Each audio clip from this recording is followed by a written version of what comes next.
Chapter 1 and chapter 2 of Hebrews, both of them speak about the name. Yeah. That he says the Son inherited a name. Right? So if we go to jump to chapter 2, verse 11, it says, for both he who sanctifies and those who are being sanctified are all of one. For which reason he is not ashamed to call them brethren, saying, I will declare your name to my brethren. Who is this? This is Jesus, right? Because if we go a little back to verse 9, he says, but we see Jesus, who was made a little lower than the angels, for the suffering of death, crowned with glory and honor, that he, by the grace of God, might taste death for everyone. For it was fitting for him, for whom are all things and by whom are all things, in bringing many sons to glory, to make the captain of their salvation perfect through suffering. Yeah. For both he who sanctifies and those who are being sanctified are all one. We know that we are sanctified once, but then he says we were sanctified by the body of Jesus. So Chapter then, 10, yes. yeah, the one who sanctifies is Jesus through his body, and those who are being sanctified are basically believers, us. So he says, for which reason he is not ashamed to call them brethren. What reason? He said he would be the captain of their salvation, perfect through suffering. So now he says he's not ashamed to call them brethren. Okay. Yeah. So when you call something, you're calling a name, right? Even when the angel was appeared to Joseph and Mary, said to them that you will call his name Jesus. You will call his name Jesus. So here he says he is not ashamed to call them brethren. Okay. So now that's another name to us, brethren of Jesus. Okay. Then he says, saying, I will declare your name. He's talking about the Father now. Jesus says to the Father, I will declare your name to my brethren. So there is a Father, and there are some brethren that Jesus is talking about here. Yeah. In the midst of assembly, I will sing praise to you. Okay, so this is a quote from Psalm 22. Keep your fingers here, let's go there. I will declare your name to my brethren. In the midst of assembly, I will praise to you. So the same exact verse, right? But let's see verse 1, where it starts. My God, why have you forsaken me? Where did we hear this? On the cross. On the cross, right? So if this is on the cross, Yes. and then there is going to be somebody who is going to be called at the resurrection as the Son of God, then he's going to have brethren also. So he's going to declare to them the name of the Father. That's right. So they can be also brothers. Right? Okay. So basically, in verse 22, right before that, it says, because until verse 21, it's talking about this is suffering. Yeah. Why have you forsaken me? And he goes on, and verse 18, they divided my garments among them, and my clothing they cast lots, right? So this is still on the cross. Yeah. And then end of verse 21, it says, you have answered me. Yeah. So until here, he's talking about, it's on the cross. But now, you have answered me. So we know in Hebrews, it says, after he prayed in supplication and cried out, he was heard because of his godly obedience, right? So from here, because that's a good point, because you have answered me, yeah, it's in Hebrews, we're going to go read it. From that point on, it's the resurrection. Yeah. So from verse 22, it is what happens at the resurrection. I will declare your name to my brethren. So Mary, do not cling to me. I still have to go to the Father, right? Yeah. And from that, when I come back to you, so he comes back and now he started speaking to them with not in parable anymore. Yeah, very clearly, exactly. right? So verse 22, afterward, it's about the resurrection and what happens at the resurrection. Yeah, exactly. Yeah, that's a good point. Actually, you mentioned that Hebrews 5 says that in the days of his flesh, Yeah. he offered up prayers and supplications with vehement cries, and because of his godly fear, he was hurt. Yeah. Right? Yeah. And then he says, though he was a son, he learned obedience by the things he suffered. So suffered, this is yeah. the cross. So it's basically his prayer and the suffering that he's going through. It comes to a point that he says, my God, why have you forsaken me? Yeah. Because we don't hear everything that he has said. Yeah. Only those things that he said are recorded, apparently. So basically, when it says in the days of his flesh, he had That's the offered up cross. prayers and supplication. It is started from the garden. Yeah, it started from garden. Yeah. Right before they get him for death, right? So that his sweat became the blood and fall on the ground, right? Yeah. So this is when he is offering up prayer and Yeah. supplication. So and he was hurt. Yeah. So that's why he's raised from the dead, Yeah. right? So that happened on the cross. Yeah. Because he says, in bringing many sons to glory. Because he Yeah. doesn't want to bring any son. He wants to bring the sons that are glorified. Right?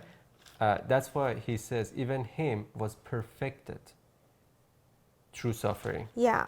Right? So the one that comes out from death into resurrection, he says he's being perfected. Right?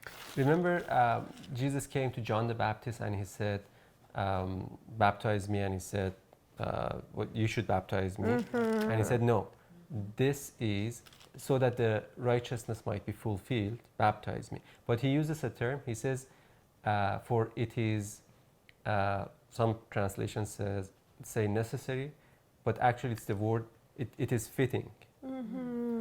It's fitting so that the righteousness might be fulfilled. It's the same Okay. thing that here we have verse 10. Oh, nice. Yeah. For it was fitting for him. So it wasn't something that was unfit. This was already planned by God. It was fitting for him, for whom are all things and by whom are all things, in bringing many sons to glory. Many sons to glory, right? To make the captain of their salvation perfect through suffering. Yeah. Okay, so he says, through the suffering that he went through, he became perfect and he received salvation Yeah. As the captain. as the captain. Okay. Yeah. Because he says this was fitting, because otherwise, every person that later on would be called the son had to go through suffering himself. But he says it was fitting that one would take this for all. That's so right. that the rest will not be perfected through the suffering that they themselves are going to go through, but actually through his body Yes, that's right. they will be perfected. Right? So if you look at chapter 5, which is again related to Psalm 22, Yeah. about the prayers that he's praying on the cross. Chapter 5, verse 7. This is talking about Jesus again, Christ, who in the days of his flesh, when he had offered up prayers and supplications with vehement cries and tears to him who was able to save him from death, and was heard because of his godly fear. Though he was a son, yet he learned obedience by the things which he suffered. And having been perfected, he became the author of eternal salvation to all who obey him. That's right. Again, the same thing. Same thing, yeah. So it's the suffering and the obedience to the suffering. Because he could have said no. to suffering, Yeah. Yeah. right? Yeah. But it was God's will that one would die for all. So he says he learned obedience. So it came to a point that he said, this is the vision, one dying for all. So I'm going to be obedient to the vision. Yeah. He laid down He his laid life. down his life. So now Romans also says that by one man's disobedience, death came to the world. But now by Yes. one man's obedience, this is the obedience that he's talking about. Obedience to the suffering of death. So by one man's obedience to the suffering of death, life came to the world. Exactly. So he says, after that, I will declare your name to my brethren. Saying, I will declare your name to my brethren. In the midst of the assembly, I will sing praise to you. Right? Now, these brethren are those who are mentioned in in verse 6. It says, but one testified in a certain place, saying, what is man that you are mindful of him? Or the Son of Man that you take care of him? You have made him a little lower than the angels. You have crowned him with Yes, glory and that's right. honor, Yeah. and set him over the works of your hands. You have put all things in subjection under his feet. Okay? Then he says, for in that he has put all things in subjection under him, he left nothing that is not put under him. But now we, okay, he said the man, everything is put under his feet. But then here he says, but we do not yet see all things under him. Yeah. But we see Jesus. Jesus, yeah. Okay, this is the brother, those are the brethren. What is man? That man includes every Yes. believer. Okay, so he says God has already put everything under our feet, but we do not yet see all things under our feet. But we see the captain of our salvation. That's why he goes on to explain that actually there is one in the midst of all these brethren who has achieved, attained, earned, or whatever, that full salvation. He's the full Son of God.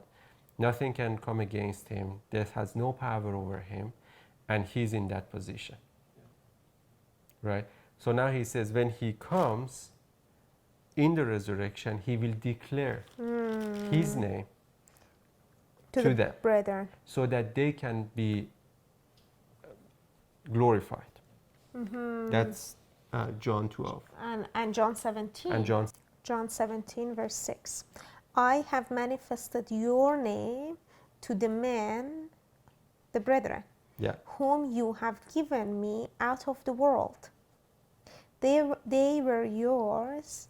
You gave them to me, and they have kept your word.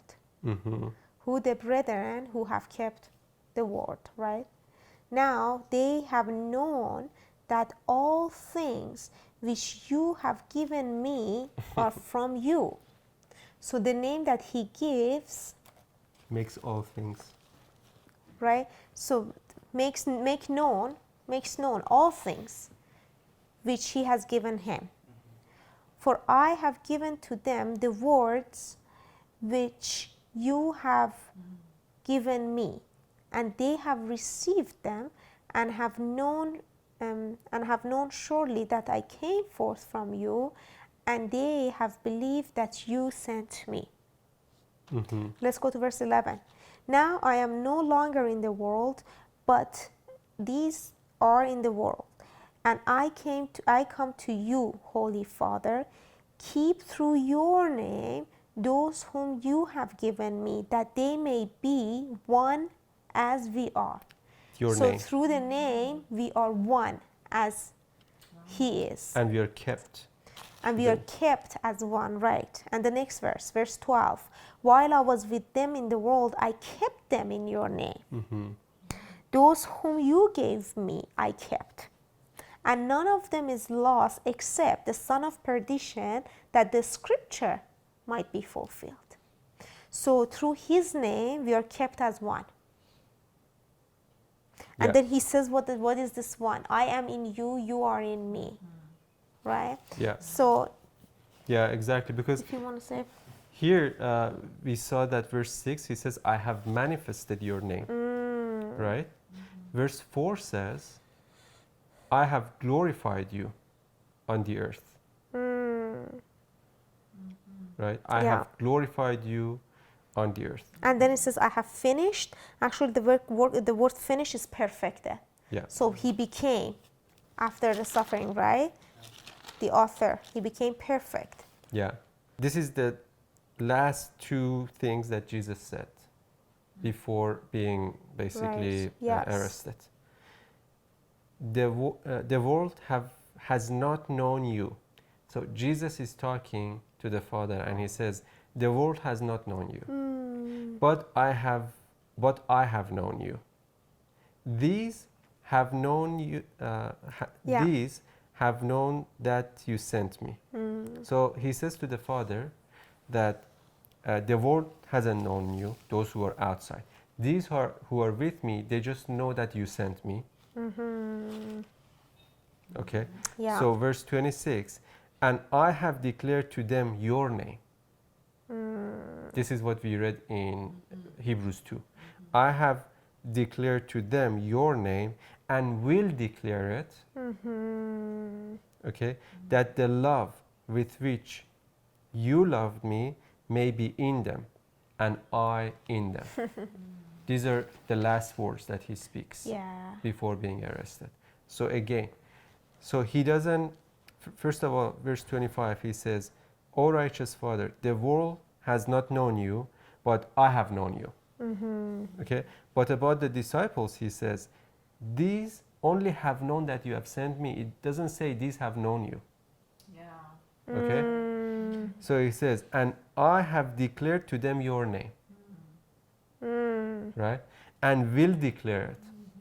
Why? Because they haven't got yet what he's trying to say. The full revelation. Yeah. So I have declared to them your name and will declare it, that the love with which you loved The me love, yeah. may be in them and I in them. So the declaration of the name, Brings the revelation of the love. yeah. Jesus said, right before these verses, he said, because they're not still getting it, and he says, there will come a day that Yeah. I will talk to you about the Father plainly. Right? Because here, when he's, and what he said in chapter 17 is after that story.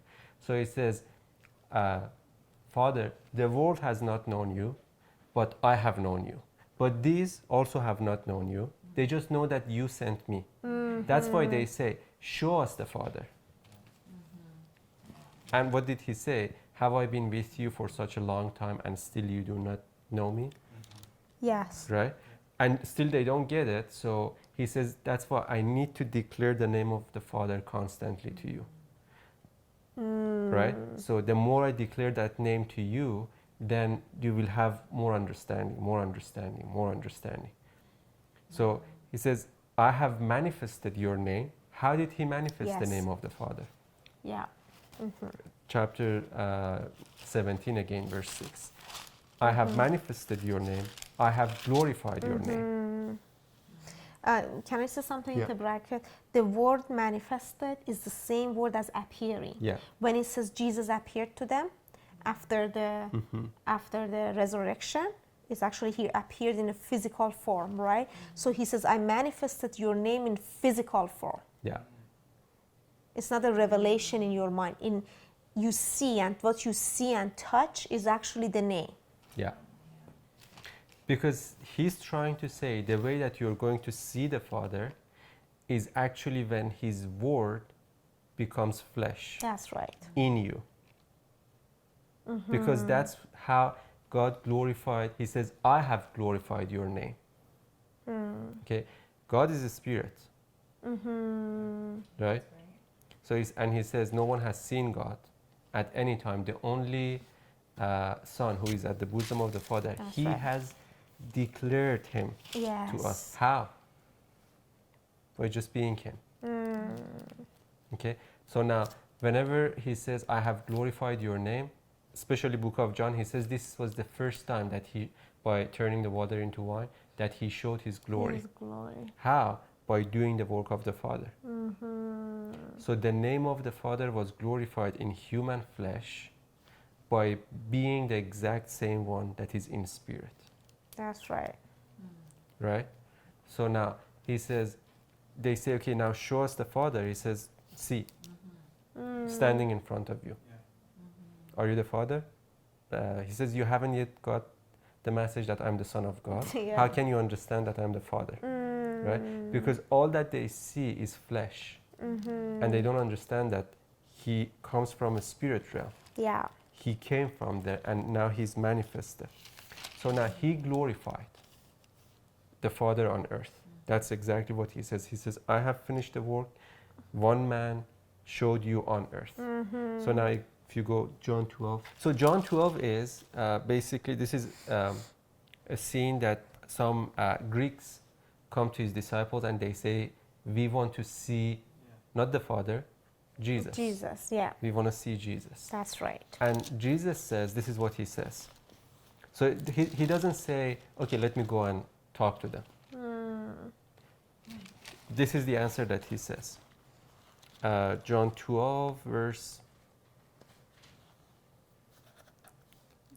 22. Yeah. Philip came and told Andrew, and in turn Andrew and Philip told Jesus. But Jesus answered them, saying, the hour has come that the Son of Man should be glorified. So they say, we want to see Jesus, and he says, the hour has come that the Son of Man should be glorified. Strange answer, right? Verse 24. Most assuredly I say to you, unless a grain of wheat falls into the ground and dies, it remains alone. But if it dies, it produces much grain, yeah. bringing many sons to glory. Yes. Right? So this is how the Son of Man should be glorified. This is how he should be glorified. So now, because he says it was fitting in bringing many sons to glory, Yeah. that the author of salvation, Captain of their salvation, be captain, perfect. be perfect Yes. through suffering. Yeah. So that's a grain falling to the ground and Yeah. dying. Verse 25. He who loves his life will lose it. That's the soul. He who loves his soul will lose it. And he who hates his soul in this world will keep it for eternal life. This is actually life. Yeah. When does he say this? After a grain falling to the ground. Exactly. So he says, if I die and you will be baptized with me in my death, then you will be also keeping your soul to eternal life. Yeah. Verse 26, if anyone serves me, let him follow me, and where I am, there my servant will be also. If anyone serves me, him my Father will honor. Now my soul is troubled, and what shall I say? Father, save me from this hour. What hour? A grain falling to the ground. But for this purpose, I came to this hour. Yes. Right? So now look at this. Father, glorify your name. Yeah. Immediately after the death, the glory comes to the picture. Yeah. I came to this hour to die. So now, Father, glorify your name. Exactly. So right after saying this, all the scriptures about the crucifixion, he jumps to Father, glorify your name. Right? So now he knows what he's saying. He's not saying what we think. Yeah. Because he just said, I have glorified you on earth. Right? Now he says, Father, you glorify your name on earth again. Okay? Then a voice came from heaven saying, I have both glorified it and will glorify it again. So now we need to consider the Greeks wants to see Jesus. Yeah. This is how it started. Exactly. And then now, Father, glorify your name. I have glorified and I will. Go ahead. And I will glorify it again. Therefore the people who stood by and heard it said, it had thundered. Others said, an angel has spoken to him. But Jesus says, no. Jesus answered and said, this voice did not come because of me, but for your sake. What does it mean? The Which voice? The voice, Yeah. the voice that says, I have glorified and will glorify. It wasn't for Jesus. Yeah. It's for your sake. Because he says, I have already glorified your That's name right. on earth. So God says, when he says, glorify your name, he says, yes, I did it through you. And I will, if you be obedient to the suffering. So then I will glorify my name again once. Now through many that will come to that life. So because why? Because when one seed falls into the ground and dies, it brings many into the glory. Yeah. And now he says, here we go. I'm dying. I'm going to die. Now, Father, glorify. Now it's time for this seed to bring many sons to glory. Yeah. He said, Father, he's praying in John 17, and in John 17 he says that I have glorified your name. Right? I have. Yeah. It's time to bring many sons to glory. So how can we bring many sons to glory? Okay, I need to die unless I am the only one bringing glory. If I don't die and I don't bring many sons to glory, Yeah. so I'm the seed that is alone. So now I have already glorified God. Yeah. He says, I have already glorified you. I'm already the seed. Right?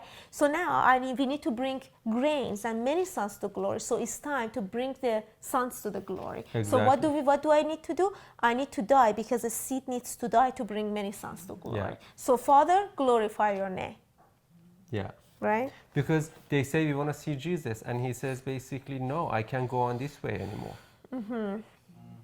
If you want to see me, you're going to see the glorified Christ. Yes. You're going to see the one that is perfected. But how are you going to see it? Through you. Because then you will be born out of the same seed. So I will come and live inside of you. I will not leave you nor forsake you. Right? And then you will glorify my name. Yes. Yeah. On earth. Yeah. Which name do you pray to? Yes. Do you go in the name of the Father, or do you say in Jesus' name? And after he says in verse 30 in John 12, it says, this voice did not come because of me, but for your sake now is the judgment of this world. So everybody's looking for the judgment of the world to come.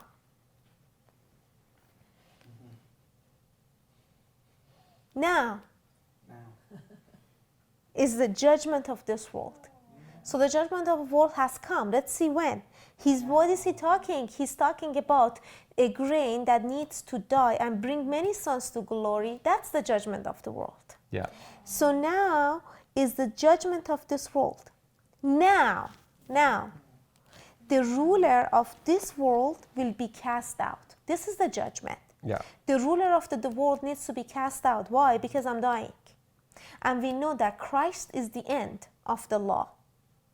The ruler of the world is law, right? So Christ is the end of the law. Why? Because now he wants to bring many sons to glory. Why? Because he can't bring the sons to glory as long as there is law. Because the sons are not coming to glory through law, but through the suffering of Christ, right? Yeah. So, and then verse 32. So the judgment of the world has come. Has already come. Yeah, exactly. And then he explains it. And is a connecting word between the previous verse and this verse. If I am lifted up on earth, so the judgment of the world, now is the judgment of the world, I am lifted up on earth. Will draw all to myself. The word people is italic, so it's not there. Cross it off, it's the wrong translation. Because I will draw, in judgment, I will draw all judgment to myself. Why? Because the verse before that we were talking about the judgment. Now is the hour of judgment. When I am lifted up, I will draw all judgment to myself, and then the ruler of this world will be cast out. Yeah. And then look at verse 33. He said this signifying by what death he would die. So the judgment of the world came and killed Jesus. This is the judgment of the world. The judgment of the world came. He died that to bring many sons to glory. This is the judgment. He's drawing all the judgment to himself. So now we see that he's talking about a voice came. The voice said, I have glorified and I will glorify. And Jesus said, this voice is not for me, it's for you. Yeah. It's time for you to be glorified and to come. So why? Because I am one seed, already glorified him. Now we want to bring many seeds to glory, many sons to glory. So I need to die. Yeah. And how can this thing happen? When I am lifted up, I will draw all judgments to myself, right? And I die. And because of that, one seed died, it can bring many grains, then the ruler of the world will be cast out. Yeah. Because, yeah, exactly. That's why whenever you look at the cross, the first thing that you see is the judgment that hangs out there, right? So now, in that place, he says the ruler of this world. Everything under that old system before Jesus is hanging there. Yes. He says Colossians, rulers, yes. principalities, powers, the handwritings of the law, That's right. Yeah, right? yeah. The devil, whatever. Everything in that is judged because all of them were accusing. Even law, chapter 5 of the same John, when Jesus is talking to Pharisees, he says, I don't judge you, but there is one who judges you or accuses you, Moses, in whom you hope. Yeah. Yeah. Their hope is in Moses. Moses, yeah. Right?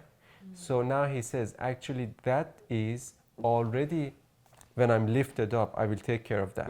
Right? But the amazing part is, okay, if people don't know this, they're simply ignorant of this. Yes, They right. just don't know. Yeah. They don't know that judgment is taken care of. Judgment is taken away, basically taken away. Right? So now he relates this to the light. I will draw all judgment to myself. Why? Because the verse before that we were talking about the judgment. Now is the hour of judgment. When I am lifted up, I will draw all judgment to myself, and then the ruler of this world will be cast out. Yeah. And then look at verse 33. He said this signifying by what death he would die. So the judgment of the world came and killed Jesus. This is the judgment of the world. The judgment of the world came. He died that to bring many sons to glory. This is the judgment. He's drawing all the judgment to himself. So now we see that he's talking about a voice came. The voice said, I have glorified and I will glorify. And Jesus said, this voice is not for me, it's for you. Yeah. It's time for you to be glorified and to come. So why? Because I am one seed, already glorified him. Now we want to bring many seeds to glory, many sons to glory. So I need to die. Yeah. And how can this thing happen? When I am lifted up, I will draw all judgments to myself, right? And I die. And because of that, one seed died, it can bring many grains, then the ruler of the world will be cast out. Yeah, because, yeah, exactly. That's why whenever you look at the cross, the first thing that you see is the judgment that hangs out there, right?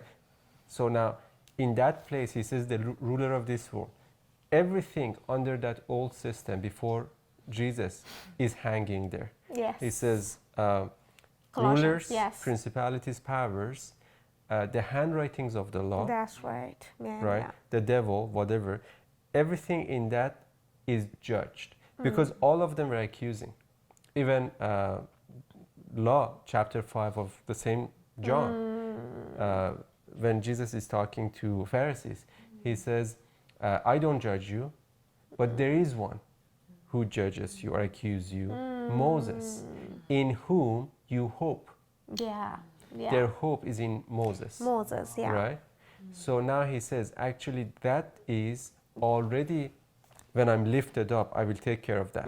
Right? But the amazing part is, okay, if people don't know this, they're simply ignorant of this. Yes, They right. just don't know. Yeah. They don't know that judgment is taken care of. Judgment is taken away, basically taken away, right? So now he relates this to the light. I'm going to show you. Look at verse 34. Yeah. The people answered him, "We have heard from the law." Okay, so they have heard from the law that the Christ remains forever. So they're mentioning the law that says Christ remains forever. And how can you say the Son of Man must be lifted up? Who is this Son of Man? Okay, so they say the law says Christ remains forever. First of all, law doesn't say that. Law, Jesus himself clearly says that Christ must suffer and then enter into his glory. That's right. So what they had understanding of Christ was wrong. Because they thought he's the one that who comes and just continues and brings a kingdom to them, like David.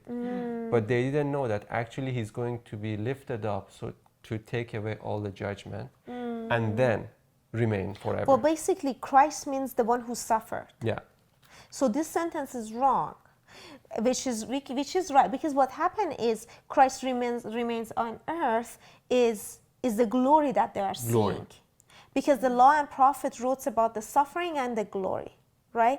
So Christ remains on earth is the glory that is Yeah. that the law is talking about, right? But they didn't understand that the Christ had to suffer first and then remain. yeah, So they say the law says Christ has to remain. So they're bringing only one portion, which is not a complete Yeah. picture, because Christ has to suffer, be raised from the dead, and then remain on earth forever, yeah. right? So here we have both Jews and Greek. Greek come and they say, we want to see Jesus. Jesus says, no, I need to die. And then to the Jews, he says the same thing. And then they say, how can you say this? The law says. Yes. So we have both people on the scene, right? So there is a place he's speaking about judgment, and both Greek, basically Jews and Gentiles are standing in front of him. And he's talking about a judgment that none of them know about, right? So now he says, verse 35. Then Jesus said to them, a little while longer, the light is with you.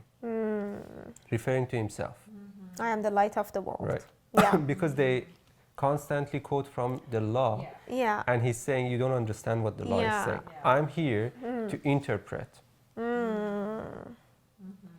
because I am the word. Everything was written about me. So if you want to hear the truth, I'm the one that I can explain to you. So you have the light now, Yeah. right? So then he says, walk while you have the light, lest darkness overtake you. He who walks in darkness does not know where he is going. While you have the light, believe in the light, that you may become sons of light. Sons of light. Okay? Yeah. So the context is judgment, and then they bring law, and Jesus says, but me. Judgment, but Jesus says light. Judgment, light. Okay? So go to chapter 8. Chapter 8, verse 12. Then Jesus spoke to them again, saying, I am the light of the world. The same thing, right? But see what he says next. He who follows me, the exact same word that he said in chapter Yeah. 12, shall not walk in darkness, Yeah. but have the light of life. Okay? The light of life. The light of life. He who follows me, the light of life. Chapter 12, the context was judgment. Yeah. And he says, don't walk in darkness, come to the light. I'm going to take away the judgment. Okay? Here again he says, I am the light of the world. He who follows me shall not walk in darkness, but have the light of life. But the context of this is, read verse, this is the woman that was caught in adultery. And Yes, Jews that's came, right. Pharisees came, and then they said to Jesus that it is written by Moses in the law that such a one must be stoned to death. What do you say? The law was given through Moses, Yes. but grace came through Jesus Christ. The law, grace, right? That's right. So the law comes and says, this must be stoned. What do you say? So after he says, let whomever has not sinned throw the first stone, and then they are all convicted by their conscience and they go away. Then he says, the woman now was set in the midst. Yeah. No person, it's just Jesus, and she's there. But it says in the midst. Okay? So now, verse 10. When Jesus had raised himself up and saw no one but the woman, he said to her, Woman, where are those accusers of yours? Right? Yeah. He knows where they are. Jesus knows. They just went. Right? But he's waiting for an answer from the woman. Woman, yeah. So now this is what Jesus says. Has no one condemned you? He's helping her. So because look at verse 9, end of verse 9 says the woman standing in the midst. Yeah. And then verse 10 says Jesus raised up and saw no one. Yeah. Where was she standing? In the midst. And then Jesus gets up and sees no one. So she's still standing in the midst of what? People? No, because nobody was there. So she's standing in the midst of all the accusation. So Jesus tells her, woman, where are your accusers? Because she is still in the midst of accusation, but there's nobody. Yeah. So he is helping her to see there's no accusation, right? Yeah. Has no one condemned you? Exactly. So he's asking her, and I think she looked around and then she saw there's nobody. I think Yeah. she did that, right? And then she says, No one, Lord. What no? No one is left to condemn me. So he helped her to come to a realization that there is nobody beside Jesus that is there that can accuse or condemn oh my anymore, gosh, right? yes, that's amazing. Go and sin no more. Then Jesus spoke. Jesus says, neither No, do sorry, neither do I condemn you, right? So there is nobody left to condemn her. So there's the only person is Jesus. Yeah. So she's probably shaking. Oh my gosh, nobody's there, but Jesus is gonna condemn me because Yeah. this is all she knows. So And then he says- he doesn't say that I don't condemn you because I have sinned. Because then if that was the case, he should have left also with them. He doesn't condemn while he hasn't sinned at all. Yes. He's the only one that can condemn if he wants to. Because that was the condition. Because he's the only righteous. Yeah, the only one that can condemn you is the one that actually hasn't sinned. Okay, nobody is there, but now is the one that has the right to judge and condemn. But neither do the one Has the right to judge. that and has the condemn. right to judge judges you and condemns you. Okay? So now, no condemnation. Then, listen to this. Then Jesus spoke to them again, saying, still the same story. I am the light of the world. Who? The one who doesn't condemn. Okay? Now, but this is what I want to get. He who follows me, who? The one who does not condemn. Yes. Okay? Yeah.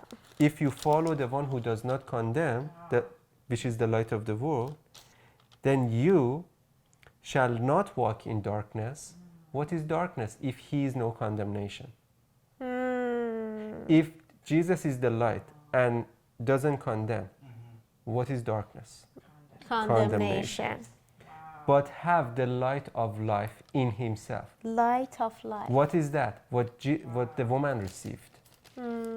She had the conscience free from condemnation. That's right. But now that light brings no condemnation, and no condemnation brings life. Yes. So just in bracket, so when the First Peter and the Second Corinthians chapter 3 is talking about the knowledge of Christ, the light of the knowledge of God in the face of Jesus Christ is shining in your heart until, and then in Second Peter chapter 1 says that this light shines in dark places. Dark places. So the darkness is condemnation. Yeah. And this light is shining in the dark places of your heart until the day dawns and the morning star rises in your heart.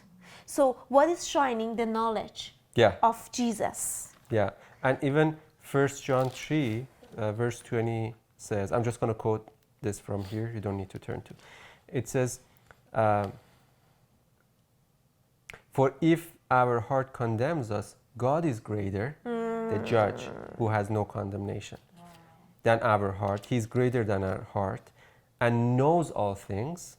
He already knows. When they brought the woman, Jesus knew all things, right? Beloved, if our heart does not condemn us, we have confidence toward God. This is it. And whatever we ask, we receive from Him because we keep His commandments and do those things that are pleasing in His sight. Yes. What was the commandment? Follow the light.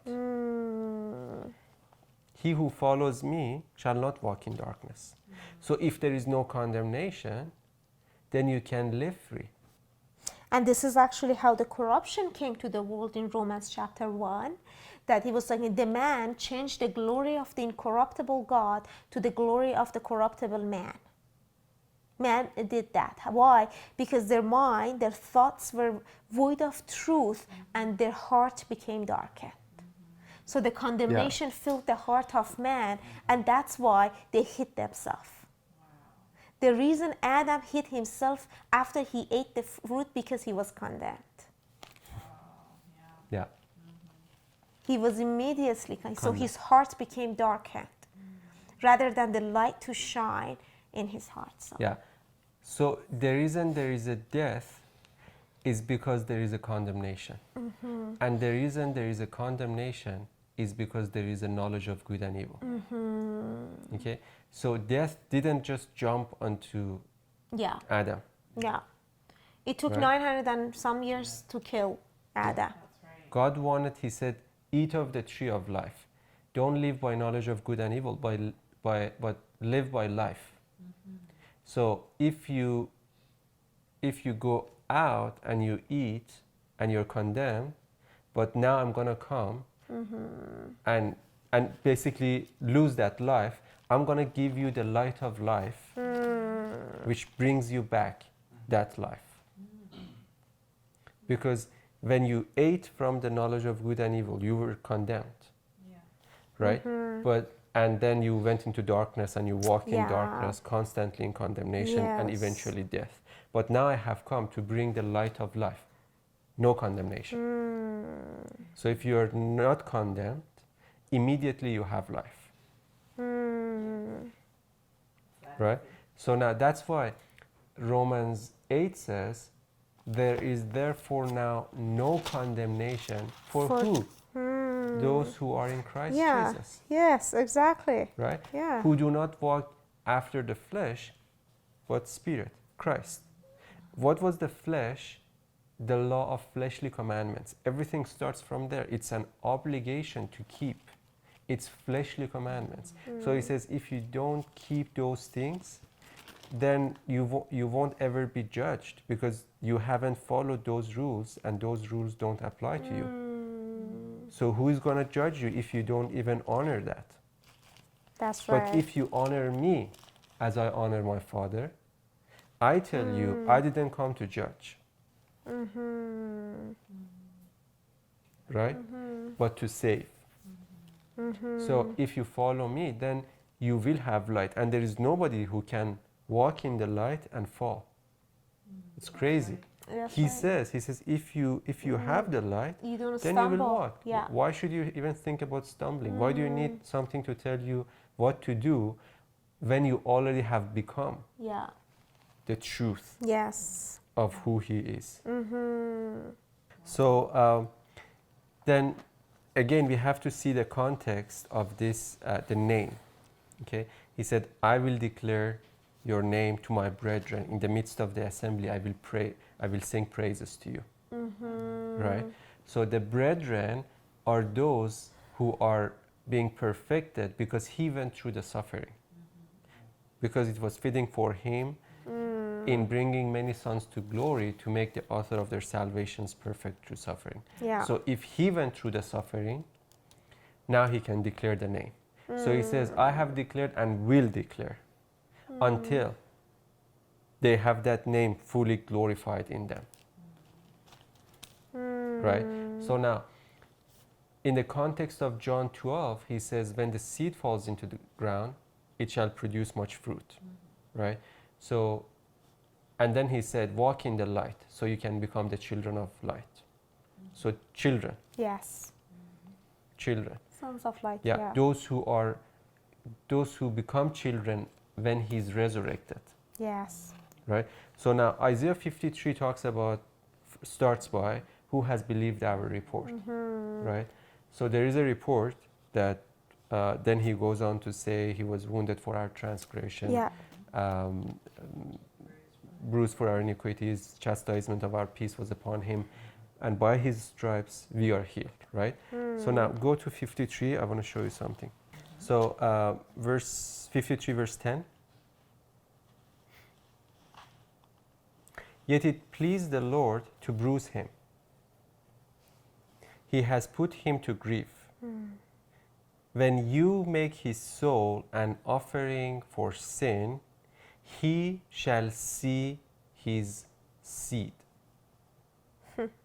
Right? So when he brings an offering, his own soul, until it falls into the ground and dies, it shall not produce many more like him. But here it says, if he does it, then he shall see his seed. Who are these? The children. He shall prolong his days. How? Through them on earth. And the pleasure of the Lord shall prosper in his hand. Who is the pleasure of the Lord in context? His seed. Right? These are the ones that are born from the incorruptible seed of the word. He shall see the labor of his soul and be satisfied. By his knowledge, my righteous servant shall justify many. That's right. What was the knowledge? The light. What was the light? No condemnation. Through no condemnation, he can justify many. For he shall bear their iniquities, because he was lifted up to draw all judgment to himself. Interesting. So now, look at verse 7. He says the same thing with a different view. He has oppressed and was oppressed and was afflicted, yet he opened not his mouth. He was led as a lamb to the slaughter, and as a sheep before its shearers is silent, so he opened not his mouth. He was taken from prison and from judgment, and who will declare his generation? That's right. His generation. This is the generation that are born from that seed, Yes. right? And these are the ones that are justified because he bore their iniquities. And these are the ones that God said, I will glorify my name once again through them. Okay, now look at Isaiah 8. So first I go to Hebrews 2 verse 13. Because we just read, I will declare your name to my brethren. In the midst of assembly, I will sing praise to you. Verse 13. And again, I will put my trust in him, And again, here am I and the children whom God has given me. This is a quote from Isaiah 8. Let's go to Isaiah 8. So these are the children, right? And these are the generation that he said, who shall declare his generation? Yeah. 17. And I will wait on the Lord, who hides his face from the house of Jacob, and I will hope in him. Here am I and the children whom the Lord has given me, the same exact verse, we are for signs and wonders. The children. The children in Israel, from the Lord of hosts who dwells in Mount Zion. From. From. Yeah. Signs and wonders. The children are for signs and wonders, and they are from the Lord. Yeah. Who dwells in Mount Zion, which is, we know that Mount Zion is the mountain of the Spirit. Now look at verse, let's continue, 19. So that generation, his generation that needs to be declared, which is after his seed, which is not condemned, which is justified, now are signs and wonders. Okay? So verse 19. And when they say to you, seek those who are mediums and wizards, who whisper and mutter, should not the people seek their God? Should they seek the dead on behalf of the living? This is Christ, right? Because the angel said to, or Mary. the two men, why are you seeking the living among the dead? Yes. Do After you the remember? resurrection. In the morning of resurrection. So here it says, shall they seek the dead on behalf of the living? To the law and to the testimony. If they do not speak according to this word, it is because there is no light in them. Yeah.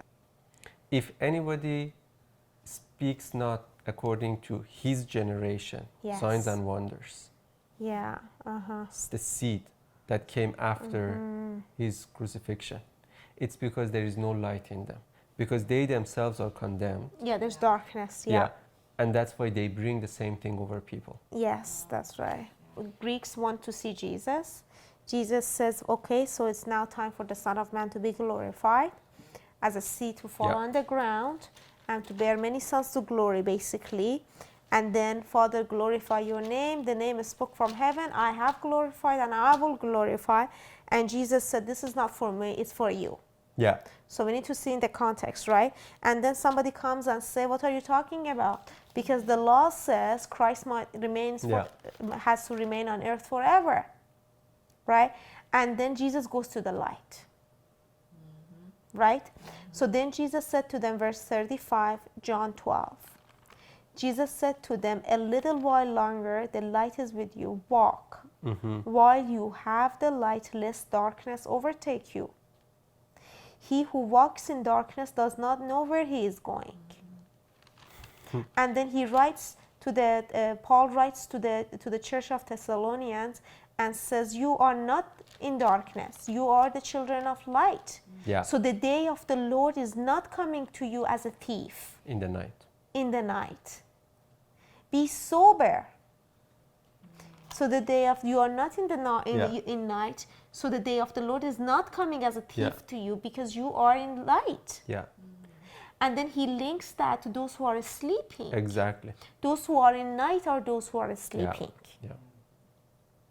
Those who have fallen asleep are those in night, basically. Yeah. So it says, awake, be sober, because you are in the light. So now let's move on. So the day of the Lord is not coming as a thief to those who are in light. Yeah. It comes for those who are in darkness because they don't know where they're going to. Right? So now, verse 36, while you have the light, believe in the light. So you have the light, now you need to believe in the light. Because right before that, he says, while you have the light, walk in the light. So we can see the walking in the light is believing in the light. Right? So that you may become sons of light. So the sons of light walk in the light. Why? Because they believe in the light. these things Jesus spoke and departed. This is the amazing part. Jesus spoke, departed, and was hidden from them. Yeah. He's the light, and now he's hidden from them. But he needs to be raised from the dead first before the light starts shining in the heart of man. It says that the word of Isaiah the prophet might be fulfilled, which he spoke, Lord, who has believed our report? That's that's the And to who has the arm of the Lord been yes. revealed? What did we read from that chapter? We read that he shall prolong his days, he shall see his seed when he gives his soul as an offering for sin. And then he says, who shall declare his generation? But here he goes to the same thing. He says, these people are not yet believing. I'm telling them that actually you are those who are going to be that generation if you just see me when I'm lifted up, because I will draw all judgment to myself. So now, verse 42, verse 41, it says, these things Isaiah said when he saw his glory and spoke of him. So Isaiah foresaw basically these days, Yes. right? And based on that he wrote, Lord, who has believed our report? He wrote, It he was wrote as- about the yeah. death. He wrote it in a past tense. Yeah. It is as he himself was there, he And saw it, he saw wrote it. it there, and then he came back and gave the word. Right? So verse 42, nevertheless, even among the rulers many believed in him. But because of the Pharisees, they did not confess him, lest they should be put out of the synagogue. That's right. For they loved the praise, actually that's the word glory. For they loved the glory of man more than the glory of God. What was the glory if they would have believed? He said, Father, glorify your name. And he said, I will glorify my name. And he says, you are the people that God can glorify himself through, if you just love what I'm saying. Verse 43, yeah, for they loved the glory of man more than the glory of God. Then Jesus cried out and said, he who believes in me believes not in me, but in him who sent me. And he who sees me sees him who sent me. So he's not saying that you don't believe in me, but believe in the one who sent me. He says, he who believes in me actually is believing not in what you see, In the because flesh. I'm also the one who sent myself. Yeah. It's but you don't. Yeah. It's not Yeah. in the flesh. You don't believe in the man in the flesh. Yeah, because verse 45 says, and he who sees me sees him. Again, verse 44, Yeah. 45. And he who sees me sees him who sent me. So if you see him, you're actually seeing the one who sent him. Yeah. How can this be? I have come as a light into the world. What was the context of light? No condemnation. No condemnation. Because he says, I will draw judgment Yes. away, and then if you see this, then you will be the children of light. If you don't see this, you still will be children of darkness. But I came as a light, no condemnation. That's right. So he says, I have come as a light into the world, that whoever believes in me, no condemnation, should not abide in darkness. And if anyone hears my words and does not believe, I do not judge him. Yeah. For I did not come to judge the world, but to save the world. Right? So he did not come to judge the world. So he says the Father did not judge, but he doesn't judge anyone. Chapter 5. Yeah. But he actually gave me all the judgment. But even me, I don't judge anyone, Yeah. but came to save. But even if you don't believe me, I still don't judge you, Yeah. but I pass down the judgment to my word. So the Father gave it to me, I give it to my word. So my word has authority to judge you. Okay? So, verse 48. He who rejects me and does not receive my words has that which judges him. The word that I have spoken will judge him in the last day. Okay? There is a day of judgment. Keep that. For I have not spoken on my own, but the Father who sent me gave me a command what I should say and what I should speak. So the word that I'm going to speak that will judge, it's actually a command of the Father. Yeah, so he's still saying what the word is. Yes. And I know that his command is everlasting life. Therefore, what I speak, just as the Father has told me, so I speak. So his word is not going to be speaking something else. He just spoke the word. Yes. So the Father has spoken, he speaks, his word speaks. That's right. Right? Okay, so it's 2,000 years later. I was once in a room alone and I heard this voice. The word started talking to me. There was no Jesus in front of me, right? But the one actually who had spoken, his words were spoken to me. People talked to me about Jesus, right? And they said whatever. So we started reading the Bible and we're reading the words of Jesus, right? It's crazy.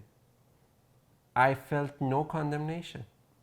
I'm reading because people say they want to try to convince you that, hey, you have sinned. You're a You need a sinner. sinner. You are a sinner. Yeah. So you need somebody to save you. Right. I have no feeling of condemnation. I'm reading that word and I'm crying. All I'm receiving is love, Yes. right? And there was no condemnation. So the word that he had spoken was judging me in that moment. Okay, I was a Gentile. I was condemned constantly. My thoughts were constantly, I had memories of what I had done before, Yes. whatever, right? So immediately, oh, I did it again, condemnation, how do I clean this? Whatever, never happened. So it's the same thing that he's talking about. His word will judge you. 12. For as many as have sinned without law will also perish without law, right? Yes, right. Gentiles. And as many as have sinned in the law will be judged by the law, Jews. For not the hearers of the law are just in the sight of God, but the doers of the law will be justified. So if anyone wants to follow the law, they have to keep it Yeah. fully. For when Gentiles who do not have the law by nature do the things in the law, these, although not having the law, are a law to themselves, who show the work of the law written in their hearts, their conscience also bearing witness, and between themselves their thoughts accusing or excusing them. So they have the judge in themselves, right? In the day when God will judge the secrets of men by Jesus Christ according to my gospel. How? He said, I didn't come to judge, but there is one that will judge you, the word that I have spoken. Here he says, there is, for you, O man, there is a day that you will be judged by the word that I have spoken. And that is judging the secrets of your heart according to my gospel. And if the secrets of heart, if we read in the context, the beginning of chapter 1, 2, it's their thoughts were void of truth, judging by the word. So their thoughts were, it was void of truth, and their hearts were darkened. Yeah. So when he's judging the secrets, what is secret? The thing that is hidden in darkness. Yeah. What is the thing that is hidden in darkness? Condemnation. Condemnation. So he's bringing the light to shine into the darkness of the darkness of the mind and the heart. Yeah. Through the word that he has spoken and what he has done, and this is the judgment. Yeah. And if Jesus said, I have glorified your name on earth, and that's when he stands in front of the woman and he says, is there that no one has accused you? No one condemned you? And she says, no. And he says, I don't condemn you either. Why do we think he's a partial God Yes. toward another person committing whatever, and he's going to come and judge Yes. that person? While for that woman didn't ask for no condemnation. Yes. Didn't even ask for mercy or forgiveness. And look at verse 16. Yeah. It says, God will judge the secret of man by Jesus Christ. Look, this portion is very important. According to my gospel. What is the gospel? The good news. Yeah. So when God is gonna judge, it's a good news for you. Yeah. It's according to the good news. It's not according to the bad news. No. It's not according to the if it's a punishment, if the judgment of the secret of man by Jesus Christ brings punishment, where is the good news? Why does it say according to my gospel, the good news? So he is judging, so he is bringing a good news. He says, listen, the Gentiles were constantly under the judgment and condemnation by the law that they had made for themselves. The Jews are constantly under the law, the condemnation, and the judgment by the law that Moses gave them. The heart is darkened, their thoughts are futile. So now, but God is going to judge the Gentiles and the Jews according to Jesus Christ, according to the gospel, Yeah. according to what he did. And he says, I'm not going to judge. My word is going to judge. The word that I'm speaking, it's not me in the flesh that you see, the Son Yeah. of Mary is speaking. It's the word of the Father, the living God, the one who spoke in the beginning, let there be light. Yeah. The one who said in the Exactly. beginning, let there be light, is the same God who speaks light into your heart and says, let there be light into darkness of your thought and darkness of your heart, and he's judging the secret things according to the good news. So this must be a good news. So judgment of God has to be a good news for somebody. Because we just read in John chapter Yeah. 12 that says, now is the judgment of the world.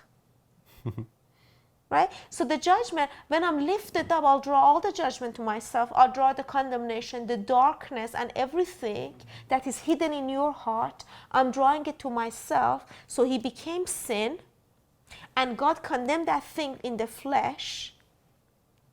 Right? So now the light can shine in our heart Exactly. and exposes all the condemnation and the secret. The secret is a hidden thing because darkness hides, but Yeah. light shines. How did Jesus do this to the woman in adultery? How did he judge the secrets of her heart? Yeah.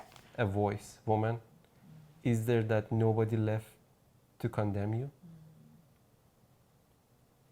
He Where are your judged accusers? because she is in the midst of The the voice. secrets of her heart, condemnation. So he's trying to set her free from that. Right? So now, where does the condemnation come from? 2 Corinthians 3. Paul says, he says, we do not have the ministry of letter, but the ministry of the Spirit. For if the ministry of condemnation, it was ministering Yeah. to you, condemnation. Ministering glory. condemnation. Much more the ministry of righteousness that we have now. What is our ministry? No condemnation. It says it was the ministering of death. Yeah. It was ministering to you death. Yeah. It was ministering, I don't want to be in that ministry. Yeah. I don't want to be in a ministry of condemnation. To go minister to people condemnation. How does that work? Shouldn't use the word minister. Ministering condemnation. So, but now it's a ministry of life. And then it says the light of life. And it says the life in John chapter 1. Oh, wow. I saw something here. In the beginning was the Word. Why does it say the Word? Because in the beginning the Word spoke what? Light. The first thing. The first thing the Word spoke in the beginning is, let there be light. So in the beginning was the Word. Wow. Wow, it's See, amazing. The first thing God does to his creation, he says no condemnation. No condemnation. The first thing. What? Tyler, the light is shining on you. So in the beginning was the Word, and the Word spoke light. Yeah. And the Word was with God, and the Word was God. He was in the beginning. What? The Word. This. Yeah. This was in the beginning. All things were made through him, and without him nothing was made. What? Through the Word. Through the word. In him was life. In what? In the Word. Right? And the life was The the light. light. In the beginning, the Word says, Wow. let there be light. So everything is made through him. Through what? Through the no condemnation. Through the Word. And it says, in him was life, and this life is the light of man. Wow. It's amazing. I don't know, I'm overwhelmed. Because in I'm he says the overwhelmed. reason death came Oh was my because of condemnation. gosh. But in life there is light. The light shines in darkness. Look at next verse. Yeah. Because the moment we see light, we have to understand that the light is shining in darkness. And darkness did not comprehend it. So the moment it's the light, it's no condemnation. No condemnation. Darkness is the condemnation. I'm just overwhelmed. The Word in the beginning, what did the Word says? Let there be light. Wow. Because he says, yeah, because even here he says about John, Oh my he gosh, that says, is good. he says, this man, verse 7, came for a witness, to bear witness of the light, that all through him might believe. He was not the light, but was sent to bear witness of that light. Yes. That was the true light, which gives light to every man according coming into the world. Yes. Wow. He comes to give light to every man that comes to the Comes world. to the world. Okay? All So now, right. he says he came to bear witness of this light. But what is his testimony? What is his witness? He says, John came, he says, I'm not the light, but he's the true light. So I bear witness of that light. Okay? So now, this is his testimony. Oh my gosh. It says the Word became flesh. How can I explain this now? The Word became flesh. The Word that spoke light manifested in flesh. And that's why John says we saw his glory. His glory. We touched him, we looked. The Word that said no condemnation and spoke the light. Let there be light, light in darkness. That was manifested to be seen. The light is manifested to be To be seen, exactly. Yeah. The light became flesh. Wow. Wow. So this is John, right? So he says he came to bear witness of the light. He himself was not the light. That's right. But the way he described him, he says of the light, behold the Lamb of God. who takes away the sin of the world. The light Takes away the again sin. takes away the sin of the world, so that you don't have to be condemned for it. That's right. Yes, that's good. Yes. Wow. So in the Wow. word is the word of no condemnation. That's our ministry, Yes. right? It's a word that have life in it. Because there is life, he says now, wow. Because previously, because there was condemnation, death would come. But now, Yes. because there is life, there is no condemnation. No condemn. Yes, right. In the life is the light. Yeah. Once you get Oh life, my you God. understand no condemnation. Yes. That's why he says he first gives you the life. The life. Who is the the light. life? He says, 1 John 5, the Son. 1 John 5, verse 20. And we know that the Son of God has come and has given us an understanding that we may know him who is true, That's right. and we are in him who is true, in his Son, Jesus Christ. This is the true God and eternal life. Right? So now, verse 11. So he has given us an understanding to know him, who the Son of God. And this is the one that is eternal life. So verse 11. And this is the testimony that God has given us, eternal life. And this is the testimony that God has given us eternal life. Testimony. Testimony. This is the testimony that God has given us eternal life. And this life is in his Son. That's right. He who has the Son has life. Now, this is the confidence that we have in him. That if we ask anything according to his will, he hears us. And if we know that he hears us, whatever we ask, we know that we have the petition that we have asked of him.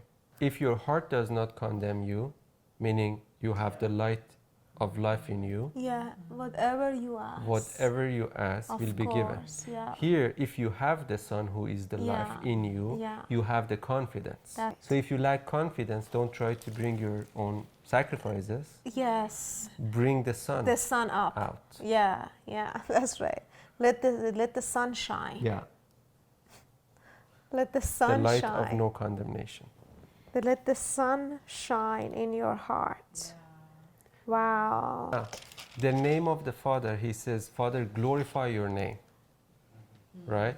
And he says, I have glorified it, but now because you're going on the cross, I will glorify it now multiple times through multiple people. Yes. But the way this is going to happen, if they walk in the light, yeah. and the light is if they understand there is no condemnation. Yes. So once they understand no condemnation, that means they have received my mercy. Right?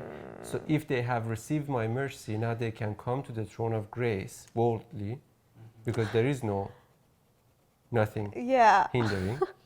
So now once you come to the throne of grace, there is a glory coming to you. Yes. And that's exactly what happened to Moses. Because he said, I want to see your glory. He said, I first need to declare my name to you. To you, that's right. Then Moses said to the Lord, see, you say to me, bring up these people, but you have not let me know whom you will send with me. Yet you have said, I know you by name, and you have also found grace in my sight. Now therefore I pray, if I have found grace in your sight, show me now your way, that I may know you. Show me your way, that I may know you, that I may find grace in your sight. So he says, I know I have already found grace, but now I need you to show me your way that I can find more grace. Right? And consider that this nation is your people. And he said, my presence will go with you, and I will give you rest. Then he said to him, if your presence does not go with us, do not bring us up from here. For how then will it be known that your people and I have found grace in your sight, except you go with us? So we shall be separate, your people and I, from all the people who are upon the face of the earth. So the Lord said to Moses, I will also this thing that you have spoken. He's constantly asking and receiving. Did you get it? There was a great, he knew that he has found grace. Yes. So he's constantly asking and receiving And more the Lord grace. says, I will give More you grace. this. Yes. So he says, you just ask, okay, this I will do also. For you have found grace in my sight, and I know you by name. And he said, please show me your glory. So he goes even further. Right? Yeah, he wants more. So he went from basically presence to Now glory. now glory. Presence, grace, more grace, glory. Then he said, I will make all my goodness pass before you, and I will proclaim the name of the Lord before you. Who is the Lord? Yes. Lord Jesus. The name of the Lord. Okay, I will declare the name of the Lord before you. So he says, show me your glory. He says, I will let my goodness pass before you, and I will proclaim the That's name of the right, Lord before yes. you. I will be gracious to whom I will be gracious, and I will have compassion on whom I will have compassion. This is because of the name of the Lord. Because of the name of the Lord. So he has gracious on whomever he wants to. Yeah. And then we read that this is this is how he judges life. Yeah. Because of the name of the Lord. That's what Paul says according to my gospel. Yeah.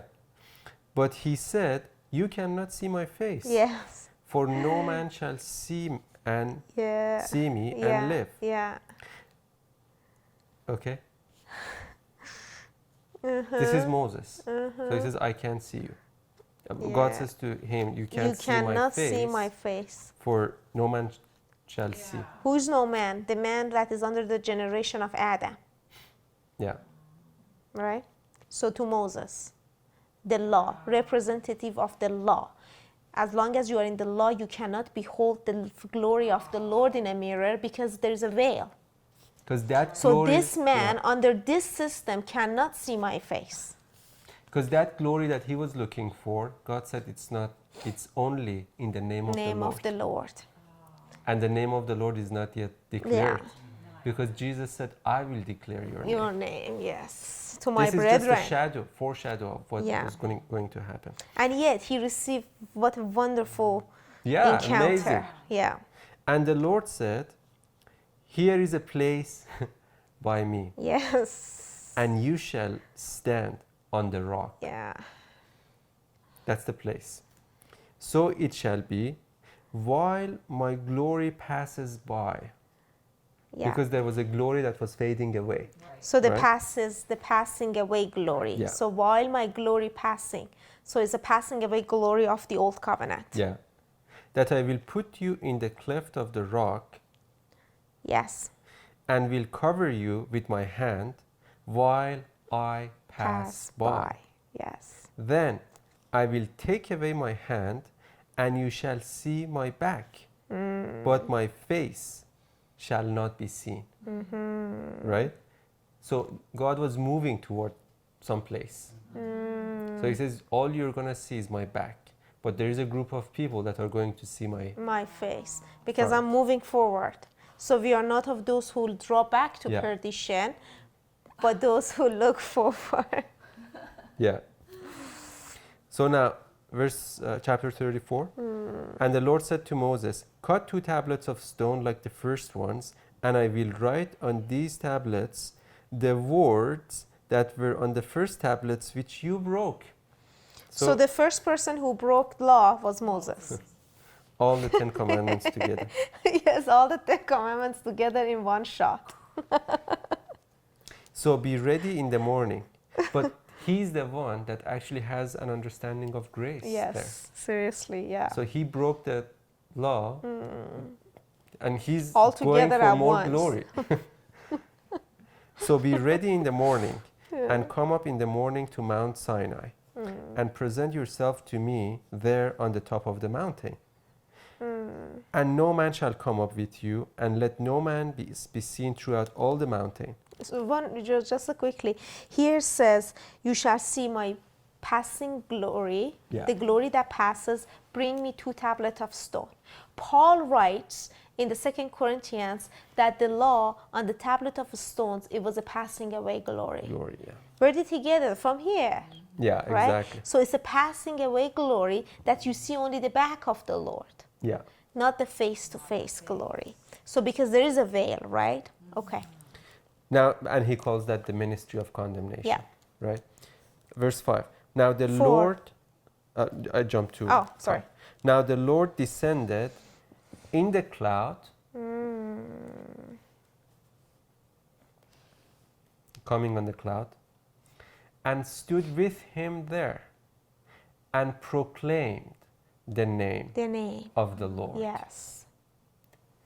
And the Lord passed before him and proclaimed. So he's passing before him, but he just doesn't see. That As is he passing powerful. by, proclaiming his name. Wow. He starts with something, but he ends with something. So Yeah. this is how he starts. As he's passing, he's proclaiming the name. So he's going to Yeah. say, what is this that he's proclaiming? Verse 6. Verse 6. And the Lord passed before him and proclaimed, the Lord God, merciful Wow. and gracious, Long suffering. long-suffering, and abounding in goodness and truth, keeping mercy for thousands, forgiving iniquities and transgressions and sin, by no means clearing, visiting the iniquity of the fathers upon the children, and the children's to the 3rd and to the 4th generation. Oh my gosh. Okay? So he proclaimed the name of the Lord, Merciful, gracious. and he's passing by. Yes. So, as So he he's only pass- proclaiming this to him, passing by, yeah. right? As he passes by, the glory decreases. Yes. Okay? So he starts with. Did you get it? Merciful, gracious, long-suffering, goodness, truth, as he passing by. Keeping mercy for thousands, forgiving iniquity, transgression, and sin. So he just said everything. But all of a sudden, visiting the iniquity, Of the fathers. by no means clearing, because that's what is left for them, the law. Yes. So as he gets further away, he can only see now the law. Yeah, because the glory is reduced, so there is no light. So now visiting the iniquity of the 3rd and the 4th generation. But when you start seeing him from face to face, is the Lord, Yeah. the Lord God, merciful, because he's getting now closer to you face to face. But Yeah. when he's seeing from the back, that going further away, and what remains is the law, the iniquity that is remaining. Yeah, because he says now we behold him face to face. Right? So go to 2 Corinthians. And then it says, Moses made haste and bowed his head toward the earth Yeah. and worshipped. And then Paul writes, says, lift up the holy hands and worship. Yeah, that's I good. don't know if you got it, but okay, let's Yeah. move on. Yeah. So, Well, because he bowed down to the earth, and now we lift up our hands To the heaven. to the heavens. yeah. Yeah. All right, sorry. 2 Corinthians 3. So he said, mercy, goodness, right? Grace, gracious, compassionate. So now, verse 1, let's first read verse 1. Therefore, since we have this ministry, as we have received mercy, so he says the first step is done. We do not lose heart. So jump to verse 6. For it is God who commanded light to shine out of darkness, who has shone in our hearts to give the light of the knowledge of the glory. Of God. Moses asked for glory, right? Yeah. And he said, you can't see my glory because I need to pass by. But here he says, it is God who commanded light to shine out of darkness, who has shone in our hearts to give the light of the knowledge of the glory of God in the face of Jesus Christ. Now we see him face to face. Yes.